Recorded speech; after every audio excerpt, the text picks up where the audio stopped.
ഈശോ മിശിഹായ്ക്ക് സ്തുതിയായിരിക്കട്ടെ. Saints of Vagamon എന്ന പ്രോഗ്രാമിലേക്ക് സ്വാഗതം. വിശുദ്ധർ എന്നും നമ്മെ വിസ്മയിപ്പിച്ചുകൊണ്ടേയിരിക്കുന്നു. ഒരു കാലഘട്ടത്തിൽ കത്തോലിക്ക സഭയിൽ നിന്നകന്ന് അബദ്ധ സിദ്ധാന്തങ്ങളും പാഷണ്ഡതകളും കൈമുതലാക്കിയ ഒടുവിൽ സത്യം കണ്ടെത്തി തിരിച്ചു വന്നപ്പോൾ സഭയിലെ വേദപാരംഗതനും അറിയപ്പെടുന്ന ദൈവശാസ്ത്രജ്ഞനുമായി ഏതൊരു പാപിക്കും ഒരു ഭാവികാലമുണ്ട്, എന്നാൽ ഏതൊരു വിശുദ്ധനും ഒരു ഭൂതകാലമുണ്ട് എന്ന് കാണിച്ചു തന്ന വിശുദ്ധ അഗസ്തീനോസ്. ഉത്തരാഫ്രിക്കയിലെ തകാസ്തയിലായിരുന്നു വിശുദ്ധ അഗസ്തീനോസിന്റെ ജനനം. ജനിച്ചത് നവംബർ 13 ക്രിസ്തുവർഷം 354 അമ്മ വിശുദ്ധ മോനിക്കയും പിതാവ് പട്ടീഷ്യസുമായിരുന്നു. ഇടത്തരക്കാരിൽ ഉയർന്ന കുടുംബമായിരുന്നു അഗസ്റ്റിന്റേത്.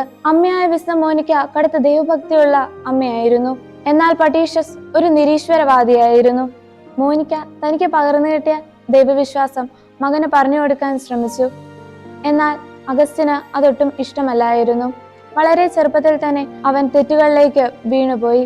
ആ അമ്മ നിരന്തരം അവനു വേണ്ടി ദൈവസന്നിധിയിൽ പ്രാർത്ഥിച്ചുകൊണ്ടേയിരുന്നു. 17-ാം വയസ്സിൽ കാർക്കേജിലെ തന്റെ പഠന സമയത്ത് ഒരു സ്ത്രീയുമായി അഗസ്റ്റിൻ സ്നേഹത്തിലാവുകയും ആ സ്ത്രീയിൽ ഒരു കുട്ടി ജനിക്കുകയും ചെയ്തു. ചെയ്ത തെറ്റ് ചൂണ്ടിക്കാണിച്ചിട്ടും അത് മനസ്സിലാക്കുവാൻ അഗസ്റ്റിൻ തയ്യാറായില്ല.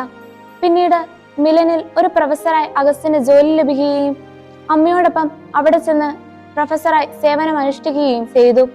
അങ്ങനെയിരിക്കെ ഒരിക്കൽ വിശുദ്ധ അംബ്രോസിന്റെ പ്രസംഗം കേൾക്കാൻ വിശുദ്ധ മോനിക്ക മകനെ നിർബന്ധിക്കുകയും ആ പ്രസംഗം അഗസ്റ്റിനിൽ ഒട്ടേറെ മാറ്റങ്ങൾ സൃഷ്ടിക്കുകയും ചെയ്തു. അവൻ വല്ലാതെ അസ്വസ്ഥനായിരുന്നു. ഒരു ദിവസം അവൻ ഒരു ശബ്ദം കേട്ടു, എടുത്തു വായിക്കുവിൻ. അവൻ അവിടെ ഒരു ബൈബിൾ കണ്ടു. അവൻ തുറന്നപ്പോൾ അവന് കിട്ടിയ വചനം റോമാക്കാർക്ക് എഴുതിയ ലേഖനം 13-ാം അധ്യായത്തിന്റെ ഒടുവിലത്തെ വാക്യങ്ങളായിരുന്നു. ഈ വചനം അവനിൽ ഒട്ടേറെ മാറ്റങ്ങൾ സൃഷ്ടിച്ചു. അന്നു മുതൽ അവനെ മാനസാന്തരത്തിലേക്ക് നയിക്കാനുള്ള പുതിയ പാതയായിരുന്നു ദൈവം തുറന്നു കാട്ടിയത്. പിന്നീട് അവൻ മാമോദീസ സ്വീകരിച്ചു. അമ്മയുടെ മരണശേഷം അഗസ്റ്റിൻ എഴുതാൻ ആരംഭിച്ചു. അഗസ്റ്റിന്റെ എഴുത്തുകൾ അക്കാലത്ത് വളരെ പ്രചാരമുള്ളവയായിരുന്നു. ദൈവശാസ്ത്രപരമായ ഒട്ടേറെ പുസ്തകങ്ങൾ അഗസ്റ്റിൻ തന്ന സംഭാവനയാണ്. പിന്നീട് അഗസ്റ്റിൻ ഒരു വൈദികനായി തീർന്നു. ഹിപ്പോയിൽ മെത്രാനായി മാറി. പിന്നീട് അറിയപ്പെടുന്ന ഒരു ക്രിസ്തീയ വഴികാട്ടിയായി അഗസ്തീനോസ് മാറുകയും ചെയ്തു.